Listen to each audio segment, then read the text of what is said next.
Bueno, buenas noches a todos, bienvenidos. Eh, ¿Se escucha, Escucho, Guido? escucho perfecto, sí, sí, sí. Perfecto. Bienvenidos a todos. Un tema interesante y controversial si lo hay, porque el sistema de salud que tenemos en Argentina es tremendamente heterogéneo. Y no solamente eso, tiene muchas inequidades, muchas injusticias y está muy mal parado con muchos aspectos. Esta ley que vino a imponerse de prepo está en consonancia con lo que ya hacen otros países, porque el tema de la calidad y la seguridad sanitaria está impuesta en varios lugares. Nuestros vecinos de Chile llevan delantera, hay otros lugares, y muy pronto, en 3 meses, creo que el 8 de abril, si el presidente no la reglamenta, entra en vigencia. Y desgraciadamente los jueces la van a interpretar como crean, según su leal saber y entender, que se debe aplicar. Entonces, y como tiene tantas implicancias sobre la práctica médica, nadie mejor que el doctor Fabián Vítolo, que tiene un excelente currículum, bueno, él nos asesora a nuestro colegio desde la compañía de seguros Noble en todo el seguro de mala praxis que nosotros tenemos. Así que, Fabián, Bueno, adelante, vamos a mucha- aprender muchísimo. muchas gracias, doctor. Vamos a reflexionar juntos sobre esta ley y después me va a interesar que pongan cosas en el chat para poder debatir y discutir. Quiero decirles que tengo tantas preguntas seguramente como ustedes. Si bien he participado, conozco profundamente a la gente que hizo, intervine incluso en algún articulado. Y lo primero que me salta mientras veo la pantalla es tres cosas. Ley 27.797. O sea, tenemos más de 27, casi 28.000 leyes en la Argentina. O sea, las leyes no cambian las cosas. Filosóficamente yo estoy en contra de las leyes y de llenarnos de leyes que después son de difícil cumplimiento. Creo que las costumbres cambian las cosas, el convencimiento. Uno hoy se coloca el cinturón de seguridad porque siente que hay que colocárselo, no porque hay un castigo o porque la ley de tránsito te dice que te tenés que colocar el cinturón de seguridad. Así todo, habiendo dicho esto, yo creo que esta ley era necesaria para poner este tema en el debate, por lo menos para debatirlo. El segundo concepto que quiero decirles es que se llama Ley de Calidad y Seguridad Sanitaria, no calidad y seguridad del paciente. Porque la ley, que pasó bastante desapercibido, está preocupada por las condiciones laborales del personal de salud, enfermeros, médicos y toda la gente que trabaja en el hospital. O sea, es una precondición el bienestar ocupacional. Hemos hablado acá en estos encuentros que disfruto tanto del bienestar ocupacional. Y el tercer punto es que dice, tiene un nombre propio, Nicolás. Generalmente las leyes que tienen nombres están es la respuesta a un pedido de grupos de víctimas, ¿no? Uno tiene la ley Justina, que es de una chica que murió esperando un trasplante, la ley Micaela de violencia de género, la ley Joana de violencia obstétrica, y así podría seguir. O sea, colectivos de personas que han sufrido mucho, que agruparon, que lograron convencer a los legisladores para poner este tema en el debate y que lo llevaron a la sociedad. Y este fue el caso, como vamos a ver, de la ley Nicolás. Entonces yo, antes de empezar a hablar del articulado y de las implicancias para todos, en salud, las organizaciones, de los desafíos que enfrentamos para la reglamentación. Yo quiero darle contexto. Recién mi querido doctor Serrano decía, esta ley salió de prepo, pero la verdad que la ley, la ley tuvo una maduración de casi 5 años, donde pasó por la revisión de todo el mundo, obviamente donde se sacaron cosas, donde los colegios médicos intervinieron activamente para sacar algunos componentes, y lo vamos a ver. O sea, tuvo su maduración. Entonces vamos a empezar por este recorrido, ¿no? Y quiero empezar porque a veces es bueno personalizar, contar historias, ¿no? El caso Nicolás, Nicolás es un chico de 24 años, sano, deportista, campeón de judo, se acaba de recibir martillero público, había puesto su inmobiliaria en Pinamar y en Villa Gesell, lleno de proyectos, etcétera. Que una mañana, ahí, un domingo de elecciones, fíjense, en octubre, un domingo de elecciones, comienza con un dolor muy intenso, una contractura cervical. La mamá llama a su médico de confianza, quien conocía hace muchos años de la zona de Villa Gesell y Pinamar, y el médico lo va a ver a la casa. ¿Eh? No, no lo va a ver, perdón. Por teléfono le dice, no, seguramente es una contractura muscular.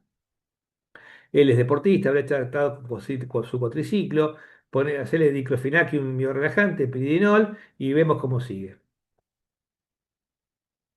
A la noche, eh, la mamá le dice, mirá, él nunca tuvo esto, la verdad que hace deporte, mirá que hacía judo, ¿no? Nunca tuvo, él dice que le duele mucho la cabeza y que tiene una contractura muy fuerte. Bueno, tráemelo a la clínica. Lo trae a la clínica, lo lleva a la clínica ahí en Villa Gesell, que la abren porque es un domingo de Villa Gesell. Hay que entender que yo que soy, tengo una visión muy palermitana de la vida, o sea, no es tan fácil, o sea, abrir una clínica. Lo ve y le dice, no, mira, vamos a colocarte un suerito y vamos a aumentar la intensidad de cuidado, vamos a hacer diclofenac y diazepam. ¿Cómo lo ves? Bueno, dale, se lo colocan. Bueno, pero el chico no mejoraba. Ya al día siguiente lo vuelve a llamar, lo ve, le dice, bueno, seguir, vamos a derivarte a kinesiología. Yo creo esto es una contractura. Ese mismo lunes a la tarde, mañana a mediodía, el chico empieza con fiebre de 38, 20.700 blancos, eritro elevada. Le hacen una tomografía. La tomografía se ve una sinusitis esfenoidal. Le ve la garganta. Dice, tenés dos diagnósticos, la contractura y una faringitis. En el mismo hospital, la madre le dice, no habría que hacer, no puede ser una meningitis, o sea, le dice, no habría que, el médico mismo que estaba ahí en el hospital, che, punzalo. No, no, es una contractura, es una contractura. Esa misma tarde, Nicolás no despierta, está en estado de coma, séptico, requiere de nuca, exoftalmos, hizo una trombosis de seno cavernoso, fue al hospital de Pinamar, donde la mamá refiere que fue tratado amorosamente por la gente del hospital, que abrió la puerta de la terapia para que pudiera pasar la familia y muere una semana después. Ustedes no, hace 30 años que yo estoy en el mundo de los juicios por responsabilidad profesional. No saben la cantidad de casos que he visto de este tipo. El médico queda anclado en un diagnóstico. Es un error diagnóstico típico de anclaje, de anclaje, de sesgo de confirmación, de no escuchar a la madre, de no escuchar a otro médico, de quedarse ensimismado. Y yo no creo que este médico sea un mal médico, sino que ese día se equivocó. Y claramente, a partir de este dolor, la mamá, Gabriela Covelli, que acá la vemos, con estas pecheras que usan, eh, buscó gente que le hubiera pasado lo mismo o cosas parecidas, no solamente que hubieran sido víctimas de alguna negligencia y funda una ONG que se llama Por la Vida, por la Salud, por mí, por vos, por todos. Ahí la tiene Gabriel. La cara de dolor de esta mujer es imposible no creerle. O sea, de hecho, esta mujer no inició ningún juicio civil, por ejemplo. No, no quiere plata, ¿no? No hay forma de devolverle a su hijo. Este, y armó este grupo. Conozco este grupo, conozco muchas de estas historias. Por supuesto que era un grupo tan amplio, hay más de 500 víctimas. Hay de todo, pero hay historias que, créanme, te desgarran el corazón. Y uno cuando dice esto, dice, bueno, uno tendría que hacer algo, ¿no?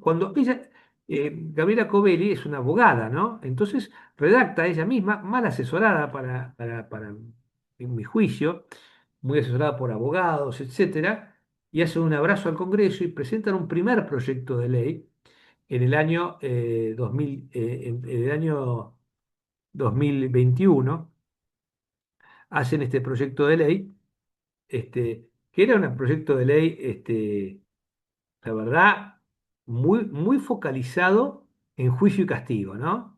Muy focalizado en juicio y castigo, porque cuando uno ve esta ley, el objetivo de, de este grupo no era básicamente mejorar la calidad, sino castigar a los que se equivocaban. Fíjense que se pretendía crear el tipo penal de mala praxis médica, ¿no?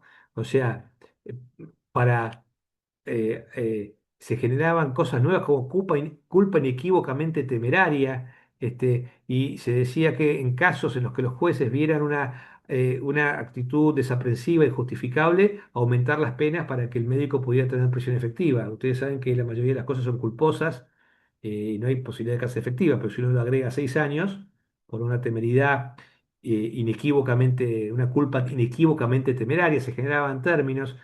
Después, el segundo punto, cuando uno ve la ley, la primera ley, que no es esta la que quedó, pedían la suspensión preventiva de la matrícula de médicos demandados. Esto generó un escándalo porque obviamente está en contra de todo el principio de defensa en juicio, ¿no? Todo el mundo es tan inocente hasta que un juez dicta la sentencia. Pero se malinterpretó tal vez un poco porque cuando uno la ve, el proyecto y lo estudia, en realidad lo que estaba diciendo era que los jueces durante el proceso se veían que el médico era peligroso, digamos, y que había, bueno, tenían la potestad de suspenderle la matrícula para esa actividad, no para todo. Para él, si era cirujano, no puede operar, puede hacer consultas, etcétera. Esto fue interpretado muy mal, sobre todo por los colegios médicos que dijeron, bueno, esto va en contra de todo. Creó un registro de médicos imputados. Este, y, eh, en realidad no quedaba claro si eran imputados o con algún tipo de condena, historias clínicas encriptadas porque tenían desconfianza de que dibujábamos las historias. Y una ayuda, este quinto punto, asistencia económica para las víctimas, que se dice en los diarios de la época, yo no lo encontré en el primer proyecto, jamás lo encontré. Bueno, este proyecto no, ella iba con su carpeta por todos lados y en todos lados rebotaba. Esto es así, rebotaba, rebotaba, rebotaba permanentemente. Ella empezó con esto en el 2019, este, hasta que en el año 2021 da con este hombre, a quien conozco y admiro. Es un diputado radical de la provincia de Buenos Aires, de la subpartido de la Costa, de profesión, es urbanista. Él hace diseño urbano, no participa en ninguna comisión de salud de ningún lado, y él siempre comenta que estaba haciendo campaña en Pinamar para las elecciones del 2021. Este, y el intendente de Pinamar, también correligionario, como son los radicales, dice, mira, tengo una señora acá que viene acá con esta carpeta. Dice, mira, yo no tengo mucho tiempo, yo estoy de campaña, bueno, pero si la podés ver un ratito, porque está... Bueno, y ahí nomás Gabriela Covelli le dijo, escúcheme, usted es diputado de mi... Vean cómo funciona la democracia, ¿no? Usted es diputado de mi zona. Usted me debería ayudar con esto. Entonces él toma esa carpeta y va al referente en ese entonces de salud del radicalismo, que era Rubinstein, que había sido ministro y secretario, y le lleva esto, ¿no? Entonces, Rubinstein le dice, mirá que esto de la seguridad del paciente es algo que está en todo el mundo, que está un poco moviéndose, que hay un proyecto de la OMS. En la Argentina hay un observatorio de seguridad del paciente, está el Foro Latinoamericano de Calidad y Seguridad, conozco gente que te puede ayudar. Y así es como Ketlas entra en contacto con el Observatorio Argentino de Seguridad del Paciente, observatorio del cual yo formo parte, junto con otros especialistas en calidad y seguridad, y ahí lo conocí a Ketlas. Me acuerdo cuando me traen el primer proyecto, yo digo, esto hay que tirarlo y hacerlo de vuelta. O sea, la verdad, en realidad yo no quería meterme mucho porque yo no creo mucho en las leyes, o sea, no creo, soy bastante anarquista en ese sentido. Pero bueno, si iba a haber una ley de seguridad y yo soy un especialista en seguridad, y bueno, tengo que opinar. Eh, durante esta primera vez yo tuve la oportunidad de conocer a Gabriela Covelli.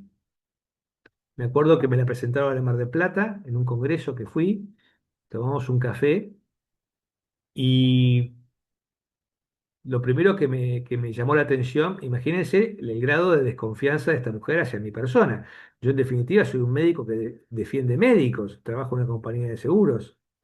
Eh, y me mira y dice, ustedes los médicos siempre dicen que es todo el sistema, que la mala praxis no existe. No, no decimos eso, no decimos eso.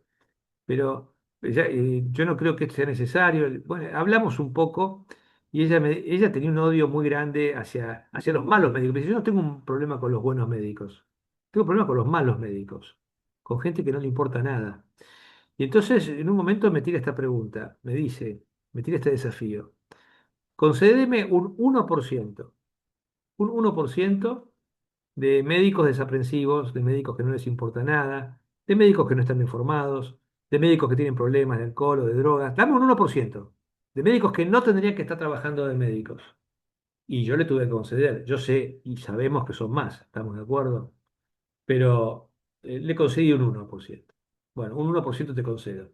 Y ahí me dijo, son 1.800 personas dando vueltas por ahí, por todo el país. ¿Y ustedes qué hacen? Ustedes, los médicos, los colegios médicos, ¿qué es lo que hacen?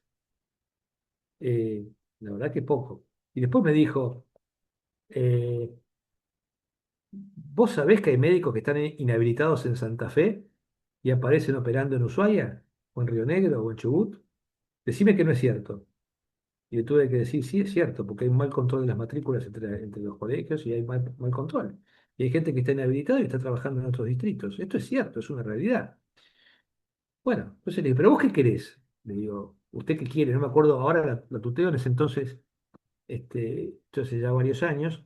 Dice, yo quiero que la gente que las hace las pague. Bueno, está bien, eso es tu lucha. Y después me tiró otra cosa. Me dice, yo quiero los, que lo que le pasó a mi hijo, a Nicolás, no le pase a nadie más. Cuando me dijo esto, se abrió una ventana. Digo, mirá, Gabriela, si lo que le pasó vos no querés que lo que le pasó a tu hijo le pase a nadie más, la solución no es meter preso a todos los médicos, ni sacar más allá de que sea necesario, porque te lo garantizo, hace 30 años que estoy en este tema, más de 3.000 demandas en el lomo, la mayor parte de las cosas malas le pasan a muy buenos profesionales, que trabajan en un sistema extremadamente complejo y propenso al error. Entonces, si vos querés trabajar sobre la mejora, podés contar conmigo. Si querés trabajar exclusivamente sobre el castigo, tenés todo el derecho a tener eso es tu derecho, pero son luchas individuales donde yo no me puedo meter. Ahora, si vos querés cambiar las cosas, tenemos que cambiar el sistema. Y ahí yo te puedo ayudar. Y me acuerdo haberle mandado videos y trabajos. Ustedes saben que en todo el mundo los países que han avanzado en seguridad de pacientes son a partir de historias trágicas. Uno piensa en el Albert Einstein, por ejemplo, que hoy es la meca de la calidad y la seguridad de Latinoamérica, en San Pablo, un hospital acreditado de primerísimo nivel, que empezó a trabajar todo esto a partir de la muerte de una chica de 28 años por un accidente anestésico, Julia Lima, y uno va al hotel, al hospital y en la entrada del hospital, adentro del hospital, la parte más importante del hospital, hay una estatua de esta bailarina que murió por un accidente anestésico. Hoy los padres forman parte del board y del directorio y trabajan para buscar soluciones de seguridad a los pacientes. Josie King en el John Hopkins, que trabajó para mejorar a partir de la muerte de su chiquita de 3 años. Hay un video en YouTube que lo pueden ver y que les pidió, ustedes tienen el deber de hacer algo para que esto no vuelva a ocurrir. Entonces, ahí nos pusimos a trabajar. Yo formé parte de un grupo que nos reuníamos con Ketlas eh, los martes a la mañana durante más de 3 meses, de 8 a 10 y media. No nos poníamos de acuerdo porque es muy difícil escribir una ley en asamblea. La verdad que es imposible. Es muy difícil, pero él se las iba arreglando consultando con técnicos. Básicamente mi rol era técnico, ¿no? No.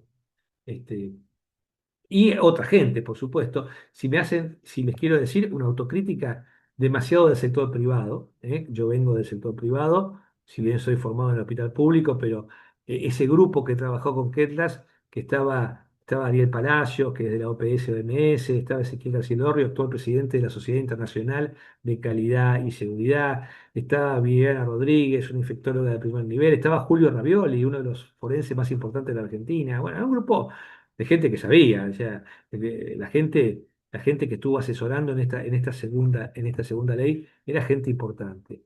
Y se redactó un nuevo proyecto y este proyecto pasó por todo el mundo, ¿eh? Este proyecto pasó por los colegios médicos, que por supuesto le quitaron todo componente punitivo, ¿eh? Pasó por la Academia Nacional de Medicina, pasó por el Ministerio de Salud, la Red Federal, y entró a diputados. Esta foto que vemos acá arriba es en la Academia Nacional de Medicina. Este es un académico, no me acuerdo el nombre, acá está Ketler, acá está Diana Rodríguez, acá está Gabriela Covelli. No, perdón, esto es en la Cámara de Diputados, pero antes se había presentado, este es el día que se presentan diputados. ¿Y cómo es el nuevo proyecto? Bueno, los colegios médicos tuvieron un rol muy importante, claramente tuvieron un rol muy importante. Ketlas siempre decía que primero hablaba con los especialistas y después hablaba con los grupos de víctimas. Y dice que era muy impresionante ver porque en la pantalla le ponían, en vez de la foto de la persona, la foto del familiar muerto o herido. Y entonces él veía como las pantallas todas chiquititas, gente que había muerto por accidentes médicos y era muy, muy, muy impresionante. Y la verdad que el trabajo de los colegios médicos hizo, o sea, si alguien se dio para que esta ley pudiera salir, fueron los grupos, el grupo de víctimas, porque ellos tuvieron que ceder su bandera más preciada, que era el castigo. La ley, cuando ustedes la vean, la vamos a ver un rato, no tiene ningún componente punitivo, cero componente punitivo. Y esto es un trabajo importante de los colegios médicos, ¿no? Porque hubiera desvirtuado un poco el objetivo. Ahora bien, la ley entra a diputados y en diputados, claro, es presentada por un radical, digamos. Entonces, en las leyes hay política también, hay rosca política, y esto no hubiera salido, y creo que enriqueció mucho si no hubiera sido por el grupo del grupo del Posadas, ¿no? El grupo y el ministerio, ¿no? El Ministerio de Salud, de la Dirección de Calidad, del Ministerio, con el liderazgo de Claudio Ortiz, con la dirección de Teresito Iturburu y la red federal con otros ministerios de todo el país, venían trabajando fuerte en calidad y seguridad, y la verdad que enriquecieron muchísimo el proyecto original. Pusieron conceptos de coproducción, sacaron cosas que no tenían que hacer, y la verdad que se enriqueció mucho. Entonces, con el apoyo de estas dos personas, pasó por comisiones. Fue aprobado por la Comisión de Salud primero, después por la Comisión de Presupuesto. Esto no genera un presupuesto muy grande, ni un cargo importante.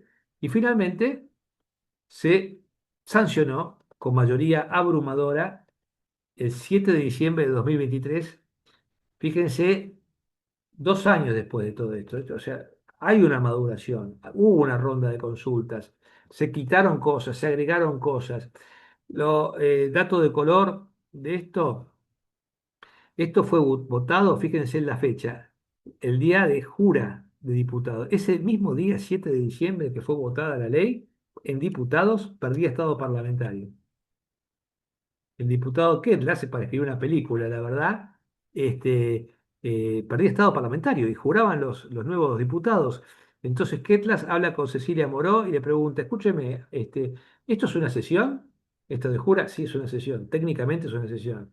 Y yo, ¿se puede votar una ley? No, mire, nunca en la historia de la Argentina se votó una ley en la sesión de jura de diputados. Pero eso se puede hacer, ¿o no? Bueno, conclusión.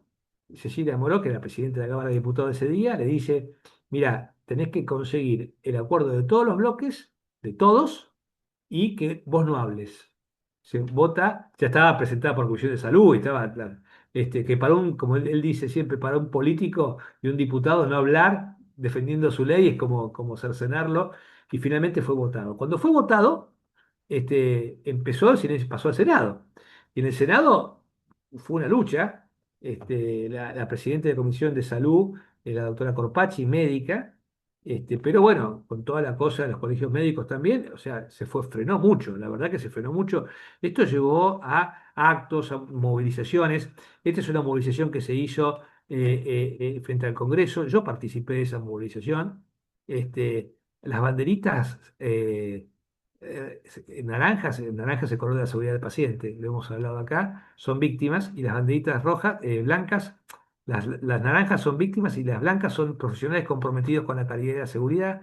Ahí está Gabriela Covelli, el naranja, el color. Pero la cosa no salía, no salía, no salía, y volvía a perder peligro de perder en el Senado el Estado parlamentario, que finalmente, gracias a, fíjense, un año, esto es así, un año después. Hubo una reunión plenaria en el Senado. Yo estuve ahí, acá vemos a Claudio Ortiz, Viviana Rodríguez, Ariel Palacios. Estuve presentando la ley en el plenario de la Comisión de Salud y Legislación General del Senado en el 2024. Esto estaba lleno, estaban todos los senadores, estaba donde se manifestaban y se presentaba un poco los objetivos de la ley que era lo que buscaba. Vamos a escuchar, extraje ahí 1 minuto y medio, porque creo que es importante que la conozcan a Gabriela Covelli, y lo que decía ese día en un extracto muy cortito. Así que en una misma historia de dolor puedo contarles las dos caras de una misma moneda. Un profesional que no merece llamarse médico y muchos profesionales que demuestran ser médicos de excelencia. Cuando Nico murió, es verdad que inicié un juicio penal. No inicié un juicio de daños y perjuicios porque la vida de mi hijo no tiene precio, tiene valor, y no hay plata que me pague esta pérdida. Pero también pensé en ese momento que el amor de Nicolás era tan grande, tan inmenso, que no merecía solo un juicio. Así que empecé esta lucha. Primero me pregunté, ¿por qué a Nico? ¿Por qué a él? Y empecé a buscar en internet y encontré que no era solo a él, que había muchos. Y así me encontré con algunos de mis compañeros de la ONG que están hoy acá, en donde me enteré que había muerto Amparito de 2 años, que había muerto Lili, que habían muerto bebés jóvenes. Entonces no era solo Nicolás. Y decidí que si no lo había visto antes, si mis ojos no habían podido ver esta realidad antes, encontrar en esto un para que no le vuelva a pasar a nadie.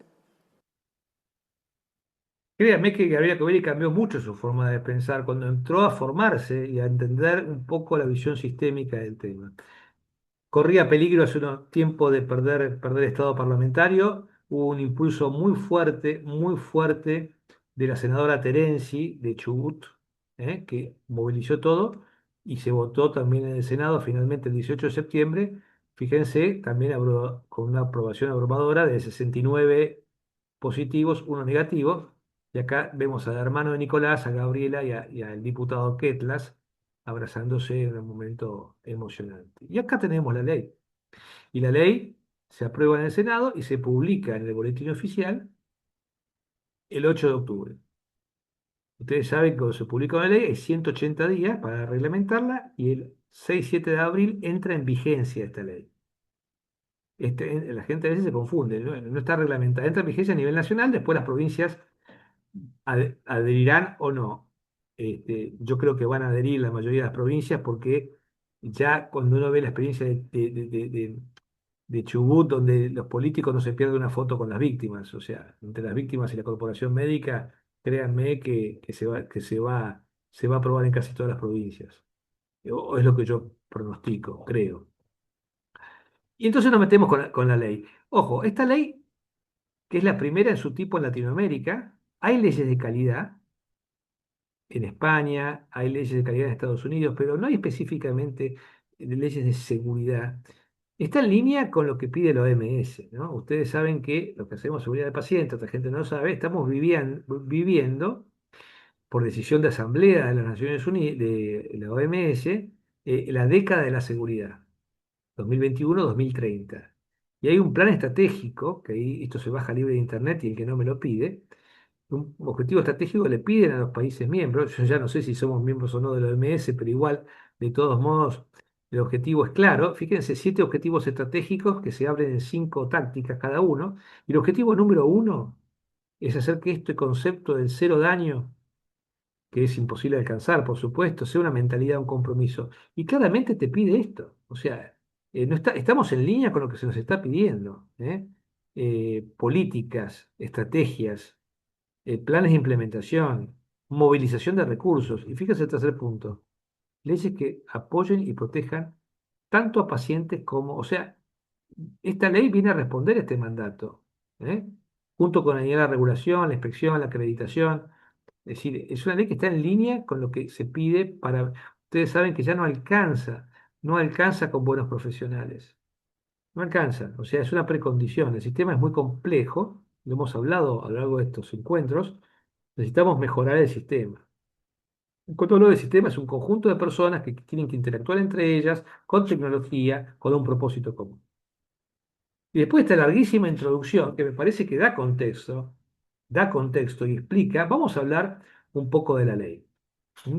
¿Qué es lo que está pidiendo la ley? Pero yo no voy a recitar el articulado porque me parece aburrido y porque creo no, que no corresponde. Yo después les puedo adjuntar la ley publicada en el Boletín Oficial y algún artículo mío donde la explica como material de este curso que lo pueden colgar en su página. Bueno, tiene estos 8 capítulos. Estos 8 capítulos, fíjense, vayan viendo, porque lo que yo voy a hacer es cuáles son las implicancias de cada una de estas cosas.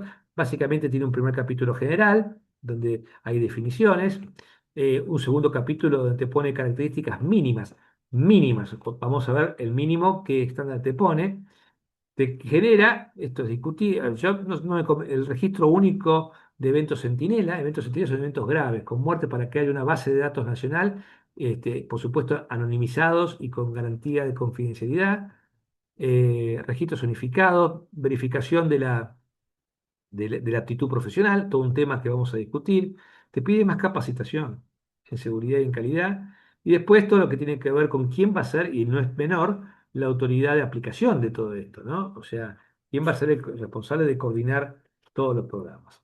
Entonces, lo innovador de esta ley es que incorpora algunos conceptos que los jueces tendrán que entender del mundo de la calidad y la seguridad.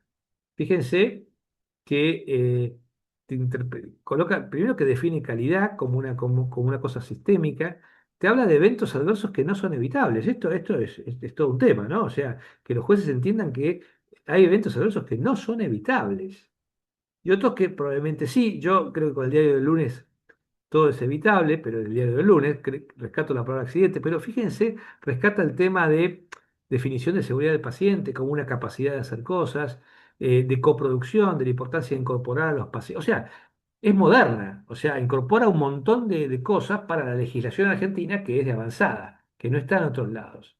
Entonces, eh, yo particularmente discutí mucho las definiciones, yo soy un académico de la seguridad del paciente, o sea, y no me gustan las definiciones porque no son las técnicas, pero cuando uno decide, no, esto afecta el código penal, bueno, quedó un poco coliche la definición. Pero el solo hecho de que se hable de cultura justa, de que se sepa diferenciar, que no todo error es mala praxis, es un paso muy adelante de la ley.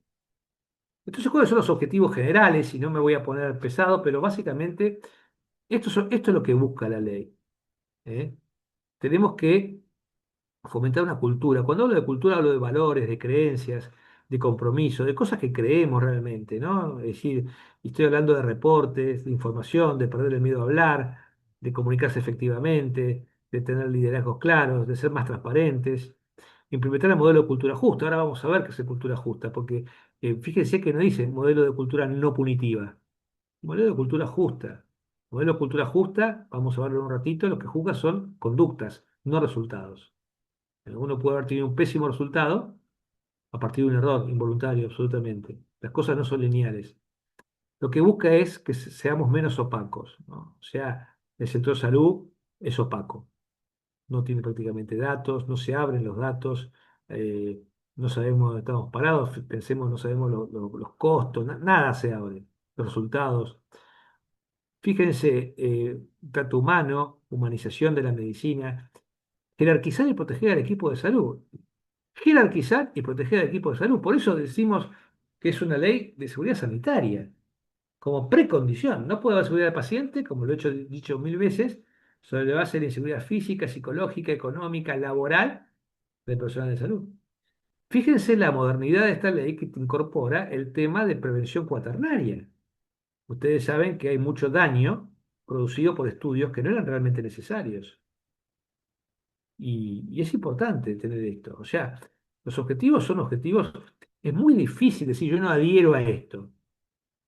Es muy difícil. La verdad que está bien, no puede decir es voluntarista, es inaplicable, es lo que quieras. Pero es muy difícil no decir esto debiera ser una brújula que debiera guiar nuestras acciones. Y nos metemos de lleno habiendo descrito, y yo después pueden leer cada capítulo, pero es muy, muy aburrido recitar una ley por capítulo. Yo me parece más interesante ver las implicancias que tiene. Y vamos a las implicancias que tiene para los médicos, ¿no? Para los médicos. Y para los profesionales, porque esta ley aplica a todos los profesionales, odontólogos, psicólogos, farmacéuticos, enfermeras, instrumentadoras, etc.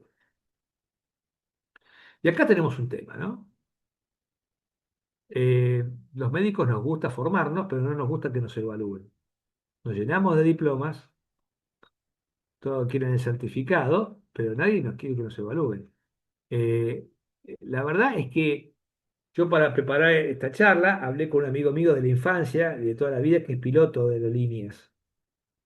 Le dije, contame un poco, Larry, le digo, Larry, contame un poco, ¿cómo es el tema de la certificación de tu licencia como piloto de aerolíneas?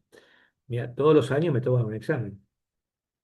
Todos los años me tomo un examen en el simulador. Si no probás el examen, te revocan la licencia y algunos se lo han revocado. Tenés que volver a darlo hasta que tengas la capacidad. Y, y, cómo, y no es que vos, fíjense cómo es la certificación en la Argentina. La certificación en Argentina es voluntaria, es voluntaria. Depende de que vos quieras tener tu certificación por tu sociedad científica o no. Entonces, esto también va a ser un tema de discusión, ¿no? ¿Cada cuánto? Porque dice periódica. ¿Cada cuánto? ¿Cada 5 años? ¿Cada 10 años? Hoy la certificación en Argentina es súper relajada. Vos te firma tu jefe que estás concurriendo al servicio o que has hecho tantas vesículas laparoscópicas y has operado y mostrás tu lista de cirugías y te aprueban. Pero no va a ser así en un futuro, probablemente. Hoy con el grado de simulación y probablemente esté bien. O sea, si están dadas las condiciones de que vos pases por un simulador, ya sea clínico, con casos clínicos, o si sos un endoscopista por el simulador, si sos un cirujano, esto habrá que ver cómo se financia y cómo se distribuye, porque como decía el doctor, el país no tiene centro de simulación en todos los lugares. ¿Y quién lo va a pagar? Saldrá del bolsillo del médico. ¿Y quién va a dar esa aptitud? ¿El colegio médico, la sociedad científica, el ministerio? Eso son cosas que tenemos que discutir. Lo que no podemos discutir es que la certificación es relajada en Argentina y que hay que hacer algo. El nivel de discrecionalidad que hay es muy alto. Eh, Estas, el artículo 19 incorpora claramente la simulación, ¿eh? O sea, la simulación es lo que viene para y todo se puede simular, casi todo. Eh, Estas validaciones y certificaciones van a estar comunicadas al Registro Federal de Profesionales de la Salud. Después vemos cómo estamos del tema de conectividad en Argentina, que no es tan fácil reportar, pero hay un registro federal de profesionales de salud y el paciente va a poder ver, por ejemplo, si el doctor Arturo Serrano está certificado o no, este, de dominio público. Que van a ser interjurisdiccionales, es decir, yo me certifico en Santa Fe y esa certificación sirve para todo el país. No es un tema de matriculación, es una certificación. Yo creo que las sociedades científicas van a tener un rol fuerte acá. Eh, de hecho, los anestesiólogos, estuve en un congreso de anestesia este sábado, ellos se certifican permanentemente. La FAR, la Federación Argentina de Sociedades de Anestesia, tienen un programa de formación continua con créditos que tienen que ir cumpliendo para mantener la licencia. Les pongo un ejemplo. Yo soy neurocirujano, ejercí durante 17 años. Tengo mi título de especialista. Ese título no está revocado. Yo podría juntarme con un amigote de mi época y decir, vamos a despuntar el vicio. Fabián, ¿me acompañás y metemos un poquito de mano? Y yo la meto. Y hace 20 años que no opero. Estas cosas no pueden ocurrir. Entonces, este es un tema, ¿no? En algún momento también se hablaba, y esto fue sacado por el grupo de Posadas, y a mí no me parecía del todo mal, la verificación a partir de los 75 años de la actitud psicomotriz cognitiva, sobre todo de especialidades quirúrgicas, ¿no? Porque hoy vemos cirujanos de 80 años que siguen operando y hay que ver, algunos pueden estar muy bien, otros no, pero eso se sacó. Bueno, obligatoria y en horario laboral. Obligatoria y en horario laboral. O sea, ¿cuántas capacitaciones? Bueno, gracias al doctor Serrano, los que me escuchan han tenido varias capacitaciones de seguridad este año y hemos hablado bastante. Pero la verdad es que no hay derecho a veces. Yo soy docente, tengo la diplomatura de seguridad de pacientes y salud, soy docente de muchos posgrados, y muchas veces la gente se paga de su bolsillo estos cursos. Y muchas veces, incluso cuando eran presenciales, ahora son casi todos virtuales, tenían que devolver las horas que habían invertido en capacitación como si la capacitación fuera secundaria. Bueno, esto se acaba con esta ley. Y esto vuelvo al ejemplo de la aviación. Y esto también es plata. Ojo, yo soy consciente que esto es plata, ¿eh? Habrá que ver cómo se sacan los recursos. Pero le pregunto a mi amigo Larry, el piloto, digo, ¿cómo es el tema de capacitación en tema de seguridad de ustedes? Me dice, mira, una vez por año, de lunes a viernes, de 8 a 16 nos juntan en un lugar y nos capacitan toda la semana en incendio, falla de turbina, en temas, todo el tiempo, simulaciones. Y esto está dentro de su horario de trabajo, o sea, no es que me tengo que pagar un curso, hay capacitación. Pide incluir temas de calidad y seguridad en los programas de residencias, educación de grado y posgrado. Ustedes saben que hay pocas facultades de medicina que estén enseñando seguridad del paciente, probablemente la única sea, hay una de Chaco Austral que está dando, pero la de Salvador, que tiene una guía multicurricular, que aplica la guía multicurricular de la OMS o PS.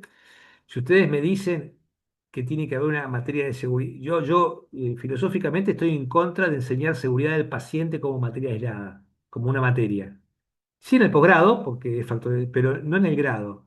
En el grado sería mucho más favorable de incorporar en cada materia un capítulo, una bolilla, en mi época, de seguridad, ¿no? Entonces, si vos estás haciendo cirugía en el grado, bueno, hablemos de fuego en quirófano, hablemos de errores de sitio quirúrgico, hablemos de oblitos en material de cavidad, hablemos de quemadura con electrobisturí, hablemos de errores. Y si estás en fármaco, bueno, hablemos de medicamentos LASA, medicamentos de aspecto y nombre parecido, hablemos de medicamentos de alto riesgo, de los problemas que se ven con insulinas, con heparinas, con quimioterápicos, hablemos de errores de conexión de catéteres y tubos, hablemos de abreviaturas peligrosas, hablemos de estos temas. Y si sos clínico, hablemos de sesgo diagnóstico, porque lo que le ocurrió a Nicolás fue un sesgo diagnóstico, claramente, una metacognición, el sesgo de disponibilidad, el sesgo de representatividad, el sesgo de anclaje, el cierre prematuro, hablemos de esas cosas. Y así materia por materia, yo creo que tendría que ser así. Entonces, la ley tiene mucho componente de capacitación con horario protegido para proteger esa capacitación, ¿no?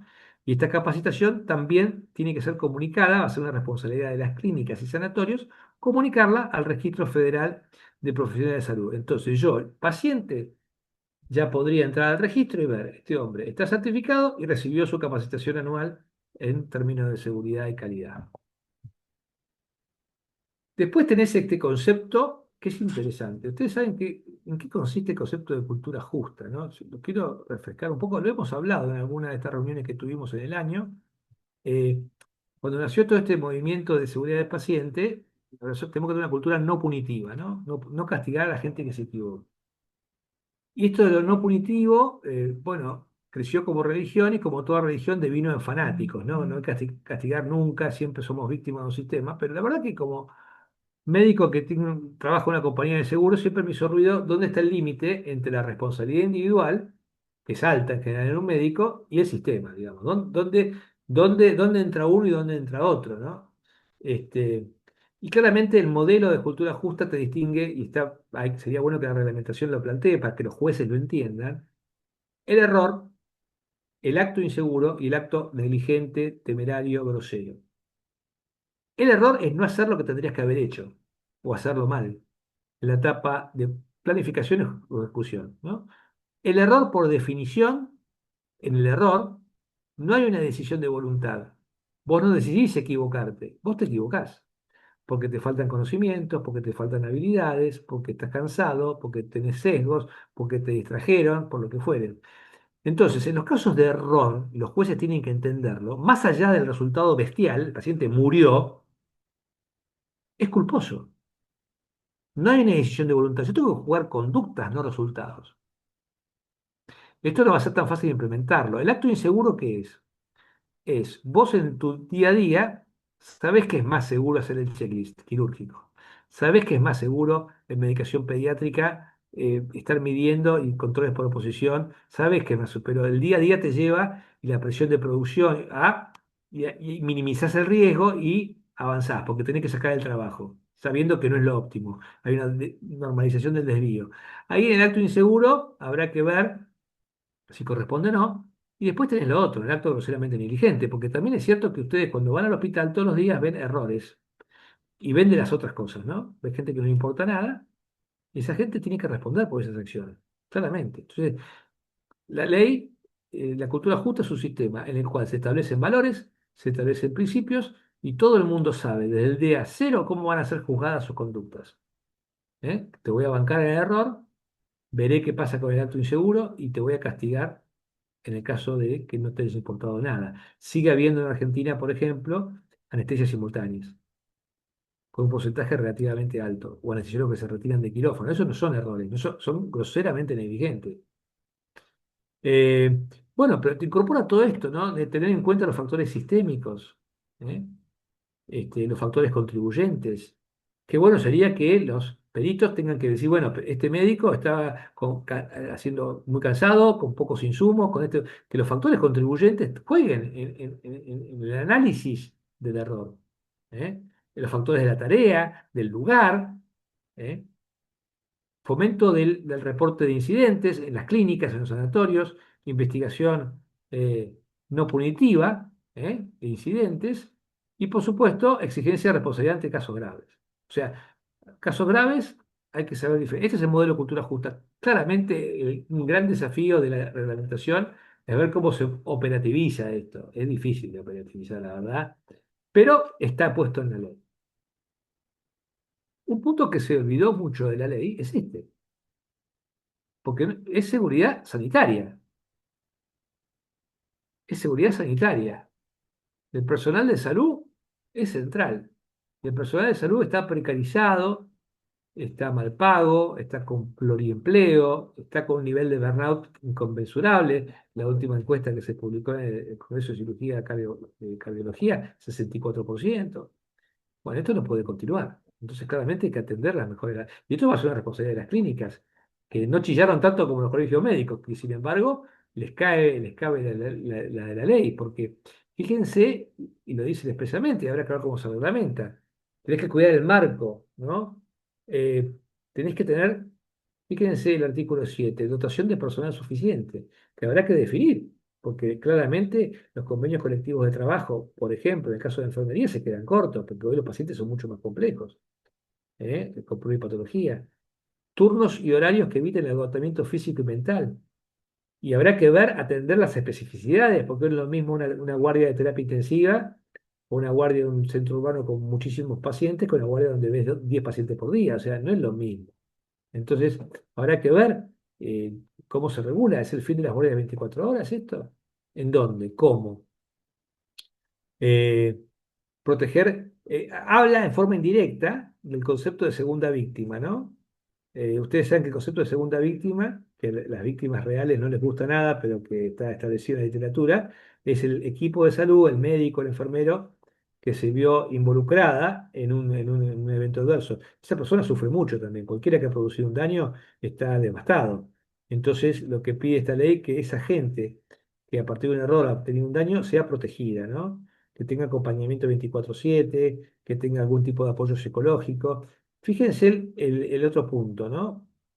Protección frente a violencia o intimidaciones, de todo tipo, interna o externa, interna o externa, las conductas disruptivas, los malos tratos, pero también el tema de la violencia. Ustedes saben que en grandes centros urbanos el tema de médicos, enfermeros, personal de admisión amenazados, golpeados, insultados. Bueno, esto no debe permitirse y qué sé yo, me imagino que uno deberá garantizar como clínica la seguridad de su gente, eventualmente contratando personal, eventualmente generando botones de pánico, o soluciones como tienen algunas clínicas, pero alguna cosa me vas a tener que mostrar en el caso de que un profesional sea lastimado, qué es lo que hiciste vos para prevenir esto.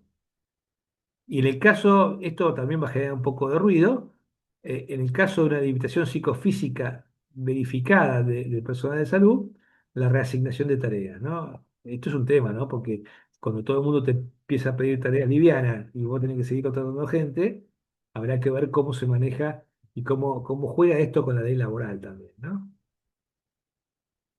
Eh, una de las cosas que decía Gabriela Covelli y su grupo, era que esto que yo dije al principio, que un médico quedaba inhabilitado en un lugar y aparecía trabajando en otro. Entonces, hoy lo que se pide es que toda medida disciplinaria tomada a cabo de un colegio o de un juzgado figure en el Registro Federal de Profesionales de Salud y que los pacientes puedan acceder. No al médico imputado, sino al médico que ya tiene una sanción o una inhabilitación. Y los colegios médicos, en este caso el Colegio Médico de Santa Fe, deberá consultar al REFEPS si este médico que está pidiendo trabajar en Santa Fe tiene algún grado de inhabilitación. Esto es una cosa que pedían realmente las víctimas. Bueno, hasta ahí las implicancias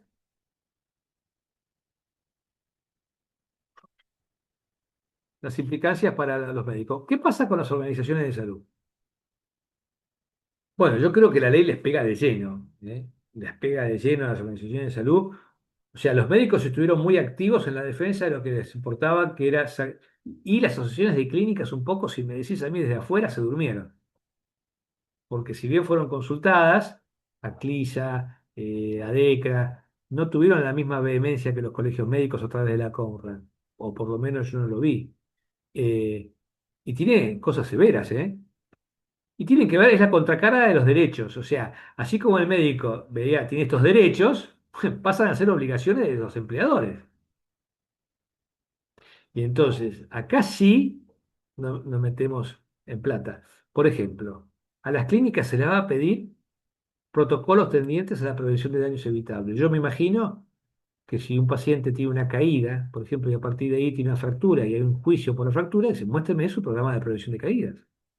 O muéstreme, si hay un juicio por úlceras por presión, muéstreme su programa de prevención de úlceras por presión. Si hay un error, muéstreme su programa de identificación de pacientes, muéstreme su programa. Van a tener que tener estándares. Yo creo que también es una oportunidad para acreditadoras, tipo SENA, SIDCAM, ITAES, muéstreme sus normas. Fíjense este punto, programas de vigilancia y control de infecciones. Ustedes saben que este es un drama. Yo no sé cómo se va a instrumentar, porque si un problema tenemos en Argentina es que tenemos muy mal control de infecciones asociadas a la atención de la salud.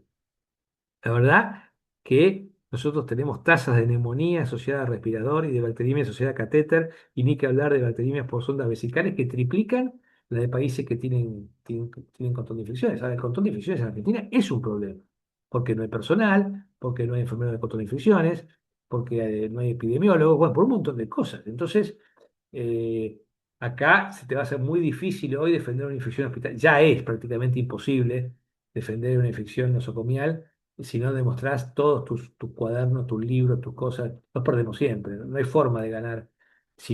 Ahora, si vos me mostrás todo lo que hacés para prevenir, es más fácil.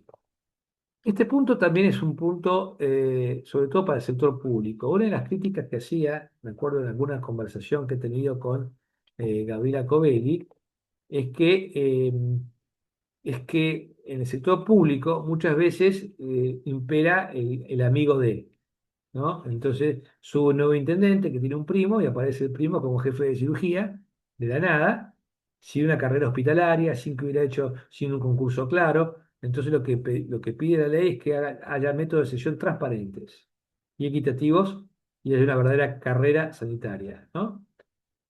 El otro punto, dotación de personal suficiente. Este es un punto que va a generar roce, porque ¿qué es personal suficiente? Habrá que ver.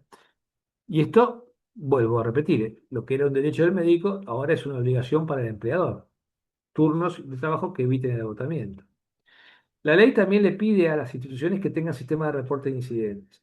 Yo soy En una época yo era muy fanático de que se reporte. El reporte de incidentes es una herramienta de cultura, ¿no? La gente te reporta, quiere decir que no tiene miedo a hablar y te reporta. No es necesariamente un método para estudiar errores ni daños, ¿no? Porque hay un nivel de subregistro realmente muy alto, ¿no? Este, pero que haya un método, ¿no? Para investigar esto, que con fines de investigación y aprendizaje. Yo lo que estoy viendo con los reportes de incidentes es que termina siendo una catarsis colectiva donde se juntan muchos datos y no se termina realmente aprendiendo de esto, ¿no? Entonces, pero por lo menos esto favorecería cierta cultura de clima. Hay que remover el miedo, por supuesto, hablar, hay que proteger la ley específicamente dice que estos reportes de incidentes deben ser protegidos del descubrimiento legal, es decir, no pueden ser utilizados en un juicio, claramente no pueden ser utilizados en un juicio. La ley crea, y esto es similar a lo que ocurre en otros países, en otros estados, el RUDEC. ¿Qué es el RUDEC? Es el registro único de eventos centinela. Eventos centinela son eventos adversos, daño a los pacientes graves, graves. Una amputación en el miembro equivocado, una muerte por una caída, una complicación anestésica asa 1, cosas que no eran esperables, que no están vinculadas. Habrá que establecer una lista de cuáles son los incidentes a denunciar. Este, y el reporte va a ser obligatorio, lo cual implica una cosa logística no menor, que es que la gente tenga todos los sistemas para poner las instituciones tienen que estar registradas en el Registro Federal de Establecimientos de Salud y a partir de estar registrados en el sistema, empezar a nutrir. La idea es, si me piden, dicen a mí, yo no creo que haya mucho para aprender de los eventos Centinela, ¿no? O sea, son cosas rarísimas. Pero bueno, yo creo que hay que aprender cómo trabajamos todos los días, no de eventos raros, ¿no? Porque una de las condiciones que necesita el aprendizaje es que las oportunidades de aprendizaje sean todos los días, ¿no? No una vez. Pero así todo, bueno, nosotros a fin de año deberíamos poder saber cuántos pacientes se equivocaron de lado en la Argentina. Nosotros al operar, por ejemplo, cuántos errores de sitio quirúrgico hubo en Argentina, cuántos problemas, fracturas por caídas de la cama hubo en Argentina, cuántos fuego en quirófano en Argentina. Bueno, eso te podría dar un panorama, pero la verdad que en Argentina no hay datos de nada, habrá que ver, ¿no?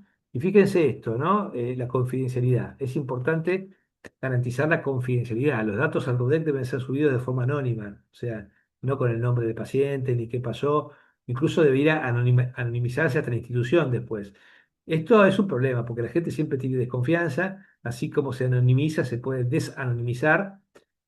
Bueno, habrá que ver cómo se ejecuta. Tampoco es cuestión de crear una super burocracia, o sea, hay trabajos donde esto no es argentino, se hace en otros países del mundo, que se genera una burocracia para analizar, para esto que termina siendo costosa y con poco efecto. Bueno, del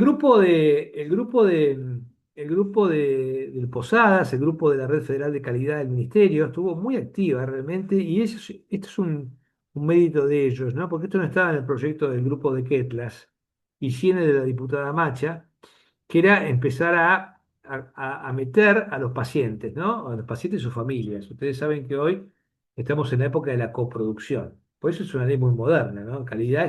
Hoy calidad es pacientes y familias metidos en su atención, empoderados, activados, ¿eh? Para lo cual vos tenés que generar herramientas para que puedan participar, ¿no?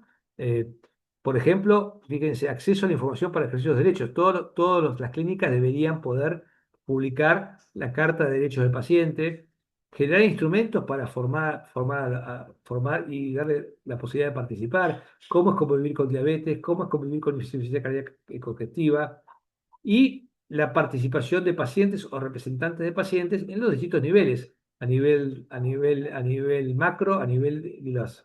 Hoy, por ejemplo, en muchas clínicas, pienso en el Hospital Británico, pienso en el Cardiovascular de Buenos Aires, que tienen comités de pacientes, ¿no? Comités de pacientes que asesoran al directorio y que te dan esta visión. Entonces, claramente incorpora también el concepto de coproducción que lo define en la parte de definición. Eh, bueno, requisito de personal. La ley se mete con esto, ¿no? Esto, vuelvo, no voy a poner pesado, lo que para el médico es un derecho, para las clínicas, tiempos protegidos y remunerados, métodos de selección permanente, protección, bueno, un poco lo mismo que veíamos como derecho del médico. Ahora bien, ¿qué implicancias tiene? Ya vimos implicancias para los profesionales, implicancias para las clínicas, pero bueno, esto hay que aplicarlo. O sea, ¿quién es la autoridad de aplicación? ¿Quién se encarga de coordinar todas estas cosas? ¿Quién se encarga de la verificación de la aptitud profesional? ¿Quién se encarga de verificar la capacitación y de elaborar los programas de capacitación? ¿Quién se encarga de definir los estándares? ¿Quién se encarga de definir los indicadores que vamos a tener para medir? Bueno, ahí hay un trabajo enorme de la autoridad de aplicación y los entes matriculadores, dentro de los cuales están los colegios. Una responsabilidad grande.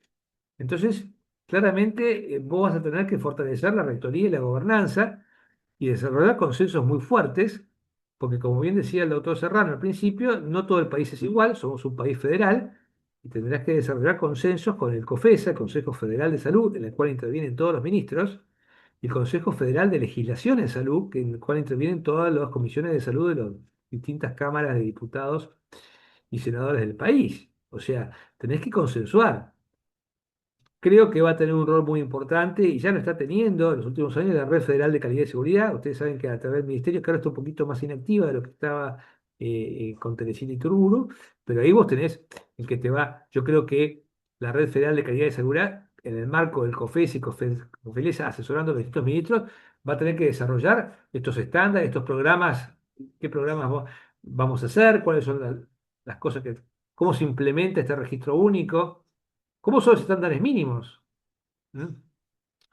Eh, ¿Cómo se hacen los informes? Bueno, hay un trabajo monstruoso para, para, para regular. Bueno, decimos que tiene que haber seguridad en las universidades. Bueno, ¿cuáles son los contenidos de la currícula? Eh, ¿Cuáles son los contenidos? Bueno, todo esto es un trabajo de la autoridad de aplicación, enorme, porque básicamente tiene que coordinar 24 ministerios y ver cómo puede bajarse. La red federal ya está haciendo esto, ¿no? Porque si alguien participa de la red federal, en sus congresos, acuérdense del programa FESCAS, por ejemplo, que funcionó durante la pandemia, de capacitación masiva desde el ministerio para todo el país, a las clínicas privadas era como una contraprestación. El ministerio te pagaba empleados, pero vos tenías que hacer el curso de calidad y seguridad. Era una contraprestación. Ha hecho sus congresos, ha definido estándares, ha definido indicadores, tiene por ejemplo, la red federal tiene las 9 líneas de acción para la seguridad del paciente.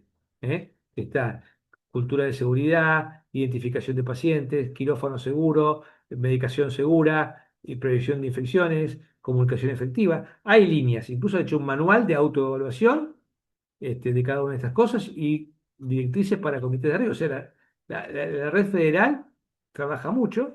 Después tenés implicancias para docentes matriculadores, ¿no? Los colegios médicos. ¿Eh? Eh, una de las cosas que decía en mis charlas con Covelli, dice, ¿cómo puede ser que en este distrito haya más de 200 o tantos médicos condenados por ejercicio, por mala praxis, y el colegio no tenga ni un apercibimiento contra esos médicos, nada, es nada? Y bueno, eh, acá hay un rol, ¿no? Para los matriculadores, ¿no? Reportar al REFEPS, consulta obligatoria, esto ya lo hemos visto varias veces. Bueno, vamos a ir terminando, no nos falta mucho, pero hay que reglamentar. La reglamentación dependerá del Ministerio de Salud de la Nación y después de cada provincia. Esto es un proceso largo. ¿Eh? La reglamentación, como decía el doctor Serrano, la ley entra en vigencia el 8 de octubre.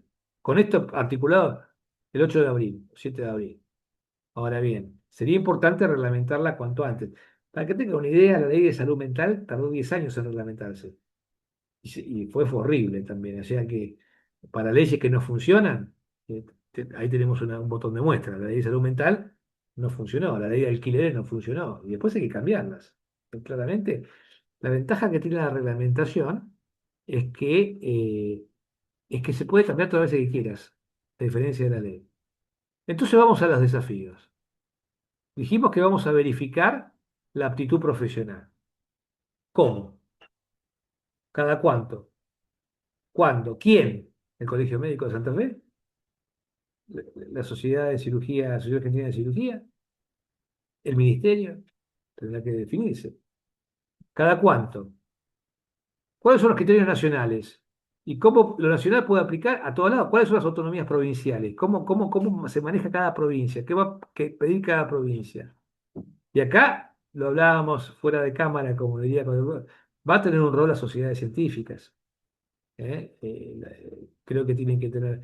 ¿Cómo se va a incorporar este fenómeno nuevo, la simulación, que está creciendo en forma bestial, ¿no? O sea, pero que no está disponible a todo el mundo y no es tan fácil en todos lados este, movilizarse para ir a un centro de simulación y certificar. ¿Y quién va a pagar eso? ¿El médico va a tener que pagar de su bolsillo la certificación? Bueno, son todas preguntas que habrá que hacerse. No es tan sencillo operativizar una ley que es un marco, básicamente como toda ley, en definitiva. La ley habla de estandarización y de requisitos mínimos. Es mejor que lo pongamos nosotros, para que no los ponga un juez. Por eso se está. Y fíjense, y esto coincido con lo que decía Arturo, ¿no? Armonizar la enorme heterogeneidad del sistema sanitario argentino, entre sectores, entre niveles de atención. Porque no va a ser cuestión que nosotros pongamos exigencias de calidad y seguridad inalcanzables para las instituciones pequeñas del interior, que hagan que esa institución cierre, que es lo que uno no quiere. El acceso tiene que estar garantizado. Yo creo mucho en la cosa, más que en la cosa de castigo, en una acción de acompañamiento permanente, guías, incentivos, acompañamiento técnico, capacitaciones. Creo mucho más en eso que en el castigo o en las cosas. Y la coordinación federal de todas estas cosas, de los estándares y de los indicadores. No solamente estándares, sino indicadores. ¿Cómo vamos a medir que estamos yendo bien o que estamos yendo mal, que el país está mejorando o no? Esto no va a ser tan fácil, ¿no? ¿Cómo voy a operativizar el tema de la cultura justa? En primer lugar, yo tengo que garantizar claramente que la información es confidencial, que hay una zona segura en la cual el médico puede decir, me equivoqué, pasó esto, en realidad lo que pasó, y esto no va a ser utilizado en un juicio. Pues porque una cosa es, en un juicio, yo hago juicio con lo que está en la historia clínica, pasó esto, y otra cosa, yo hago juicio con el análisis de causa raíz de cómo fue todo el proceso y bueno, esto tiene que estar protegido y está, en otros países está protegido. Es decir, no puede ser utilizado el análisis del incidente como prueba legal en un juicio. Y esto hay que establecerlo claramente en la reglamentación. Y después, no va a ser tan fácil para la reglamentación establecer los límites, ¿no?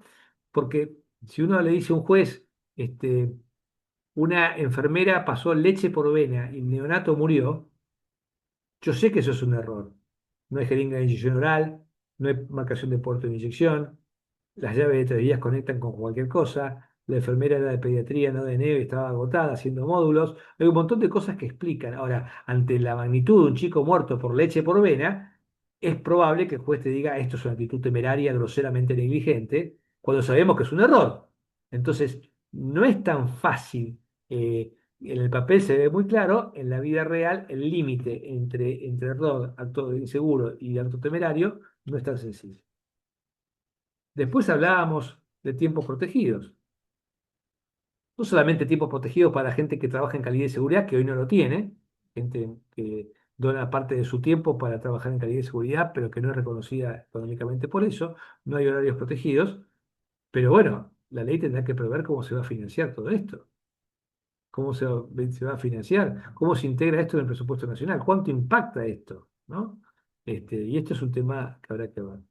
Después nosotros estamos permanentemente diciendo que cruzan información de un lado a otro, pero el 50% del país se maneja en papel. Nosotros acá estamos interpretando que todo el mundo tiene una conectividad fantástica, que el sistema es amigable y que la gente va a poder articular todos estos sistemas de registro único de eventos centinela, registro de profesionales de salud, registro federal de establecimientos de salud y que van a ser interoperables y hoy no lo son. Entonces, esto es un tema a definir. ¿Cómo se garantiza la transparencia? ¿Cómo se garantiza el acceso? ¿Cómo se protegen los datos en la época de la ciberseguridad? ¿Eh? ¿Cómo se capacita a la gente que tiene que controlar? ¿Qué tipo de reporte anual se va a hacer? Porque se prevé un reporte bianual. Bueno, la verdad que no es tan fácil. ¿Y cuál va a ser la autoridad de aplicación? También está que, ¿quién gobierna todo esto? Bueno, un poco lo hemos venido planteando, ¿no? Y son todas esas cosas que están por verse, la verdad que están por verse. Voy terminando. Hacía falta una ley. Hacía falta una ley. Yo me pregunto eso, ¿no? Este, y la respuesta tal vez la tenga Montesquieu,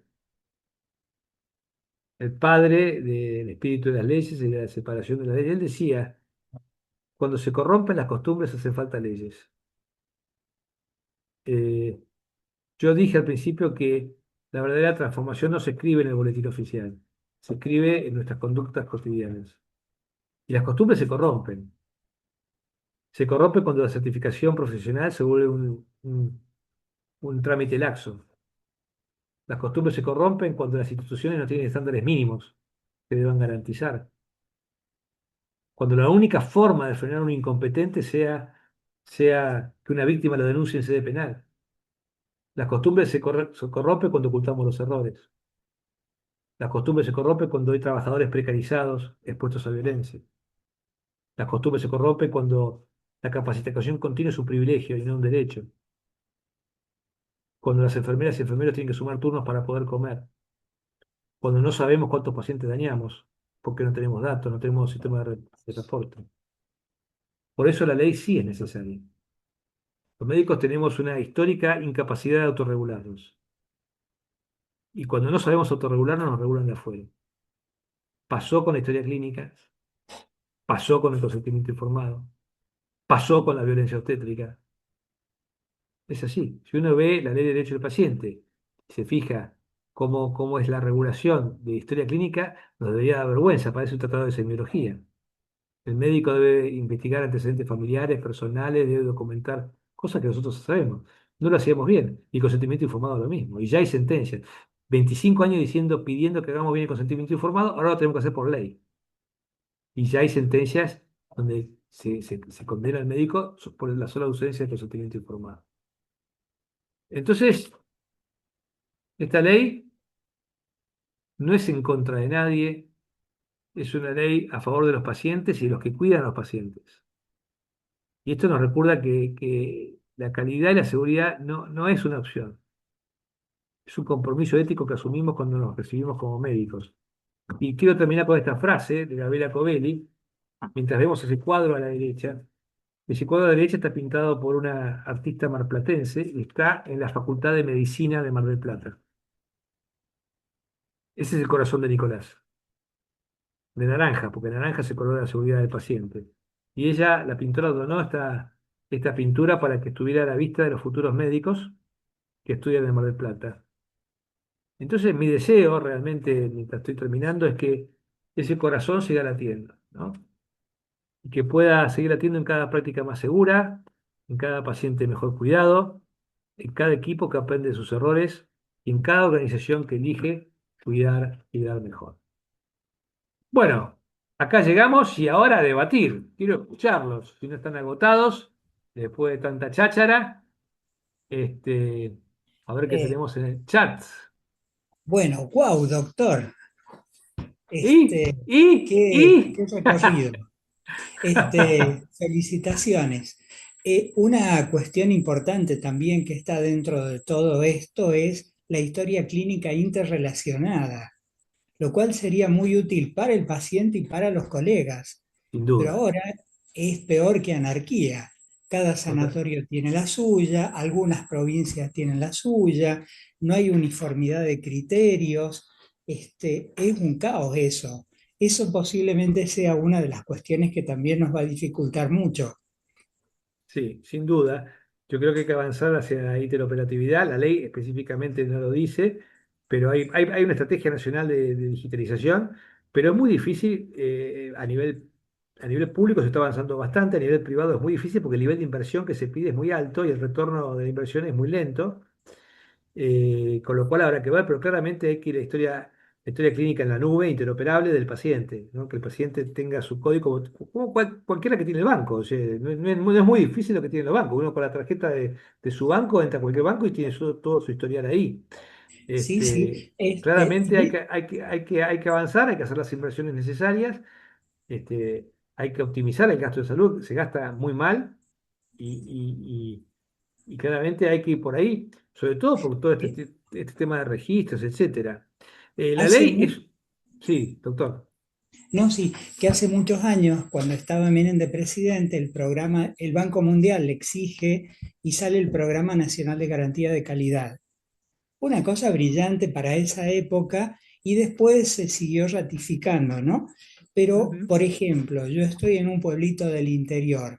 Ese programa decía que cuidados paliativos, para poder hacer una unidad de cuidados paliativos, necesitaba paliativista, terapista ocupacional, fisiatra, fisioterapeuta, enfermera, chofer, farmacéutico, un equipo interdisciplinario que era fantástico, pero probablemente lo podía prestar el Güemes, bueno, Güemes, no sé, Fleni en Buenos Aires, pero en un pueblo del interior, imposible. Por eso lo que hablábamos al principio de la heterogeneidad, ¿no? Y lo Sí. difícil de la aplicabilidad de esto. Es difícil. Pero, a ver, si algún mérito tiene esta ley, como tantas leyes que después se vuelven inaplicables, fíjese lo que está pasando con la ley de salud mental, es inaplicable y genera un montón de problemas realmente.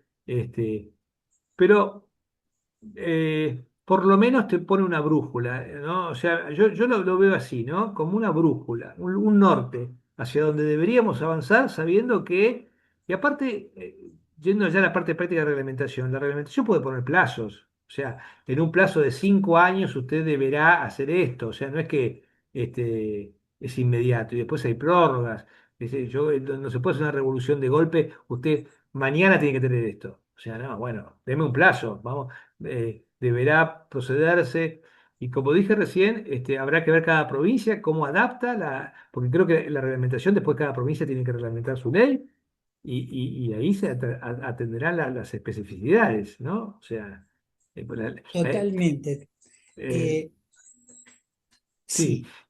no, Una no, pregunta sí. de Leonardo Bulacios dice, la ley no está ya en vigencia, más allá de que aún no esté el decreto reglamentario. Pasa que desde que se publica en el boletín oficial hay 180 días para que entre en vigencia. O sea, eso con cualquier ley. O sea, entra en vigencia en abril. En este momento está promulgada, publicada en el boletín oficial y no está en vigencia hasta, es automática la vigencia, cuando se cumplen 180 días, entra en vigencia. ¿Eh? Bien, y Entra en hay vigencia. una pregunta trascendente. A ver, una vez que que venzan esos plazos, la aplicabilidad, cualquier juez la puede tomar aunque la provincia no haya adherido. Y sí, claramente, porque, a ver, en derecho están las leyes, están las doctrinas y está la jurisprudencia. No hay jurisprudencia de esto. Entonces los jueces van a empezar a interpretar como les parece que tengan que interpretarlo. Y esto es un problema, ¿no? ¿Por qué?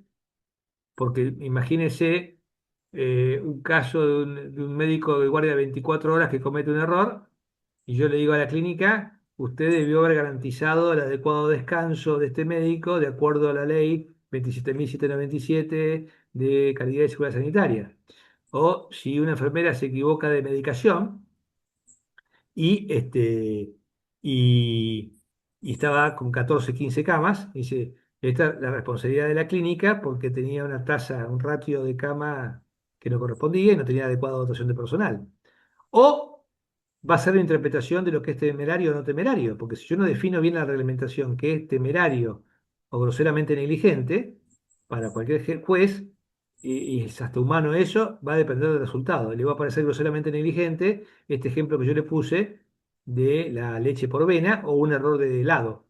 Un error de helado lo va a ver como groseramente negligente y puede ser a lo sumo un acto inseguro, pero no, o sea, entonces ahí el acto groseramente temerario y se mezcla, porque el temerario es casi doloso, yo soy consciente, o sea, el ejemplo típico es el anestesiólogo que se va de quirófano, eso es temerario, o sea, no hay duda de eso. Tal vez la reglamentación tendría que poner algún ejemplo para ayudar a guiar al juez, ¿no? Pero habrá que ver, es decir, la jurisprudencia tiene un rol y las leyes, están las leyes y después los jueces interpretan las leyes y se va generando un cuerpo de jurisprudencia que este, termina siendo lo que realmente... Hoy no hay jurisprudencia y hay poca doctrina.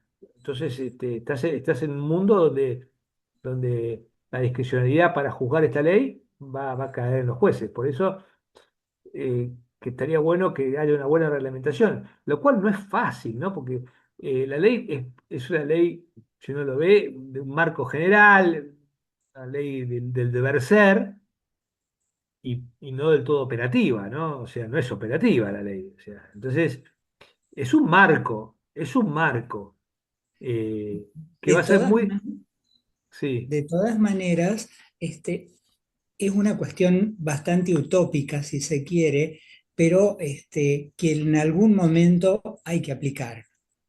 O Y sea, a ver, posiblemente utópica en este momento económico, en este momento anárquico, donde cuesta mucho llevar adelante proyectos, pero que hay que llegar a aplicar. O sea, pero fíjese, Doc, que, por ejemplo, no son santos de la devoción de los médicos, pero los anestesiólogos lo hacen hace 1000 años esto. O sea, ellos tienen capacitaciones obligatorias que generan créditos, ellos certifican casi todos los años o con formación continua, tienen que atender a su congreso, tienen que atender al simulador, tienen que hacer un montón de cosas para mantener la matrícula.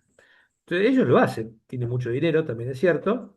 Entonces, pero es un ejemplo de cómo se puede hacer, ¿no? O sea, eh, pero bueno, estamos agotados, son las 9:30. eh, Eh, les avisé a todos que si alguien quiere puede pedir el micrófono y por Guido se lo supuesto. habilita, porque a lo mejor alguno quiere hacer algún comentario que pueda enriquecer más todo esto. Acá dice José Marcos Pérez, si no posee ¿cuál sería la implicancia negativa de que un juez la aplique? El tema es que la aplique, que no respete el espíritu de la ley. Porque, o que juzgue, si vos no definís bien lo que es groseramente negligente, y bueno, ese es el peligro. La ley tiene un objetivo, no no punitivo, justo, ¿no? Porque dije, alguna gente hay que castigarla, claramente. Ahora, que el juez confunda los términos, o sea, no interprete el espíritu de la ley, si vos no la ponés claro en la reglamentación, ese es el riesgo. ¿Eh? Ese es el Sí, riesgo. sí, que no tenga en cuenta el contexto, que no sea Exacto. objetivo, Porque porque justamente es lo que debería primar en un juez, ¿no? La objetividad. se les pide a los Lo, jueces que evalúen el factor sistémico. Y esto no es fácil, sí, porque hay que entender, fíjese que la gente no pide seguridad, la gente pide buenos médicos. Y esto es un concepto, es como que yo pidiera buenos pilotos y no seguridad aeronáutica. Entonces acá hay un desafío enorme de los especialistas de seguridad de hablarle a la gente y que entiendan que lo que hacemos es extremadamente complejo y que el médico es como un piloto y que el avión tiene que estar perfecto. Perfecto, sin falla. Nosotros estamos manejando en aviones imperfectos. Entonces, eh, claramente ahí, por el ejemplo de la aviación, si bien somos mucho más complejos, puede ayudar a entender a la gente y que la gente, porque estamos en el peor de los mundos, es decir, la gente no demanda seguridad y nadie te paga la seguridad y nadie te castiga la no seguridad y bueno, entonces así nos va. A ver, doctor, yo veo continuamente daño, yo tengo un compromiso fuerte por la seguridad porque así como he visto crecer la industria del juicio en estos 30 años en forma bestial, yo digo, de cada 100 juicios por mala praxis, 50 son aventuras judiciales, te queda la otra mitad, un cuarto de esa mitad, o sea, la mitad de esa mitad, un cuarto del total son complicaciones y un 25% no se equivoquen, que son cosas que no debieron haber pasado. No porque los médicos sean malos, sino porque el sistema no tiene red. Entonces, cuando vos te equivocás, el paciente recibe el daño. El error no es absorbido por el sistema. No hay redundancias, no hay controles por oposición, no hay listados de verificación, no hay recordatorios en el punto de atención, hay cansancio, bueno.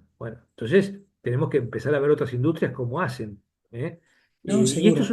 esto funciona como brújula. ¿A dónde uno querría ir y hacia dónde uno tendría que ir? Después, obviamente, está.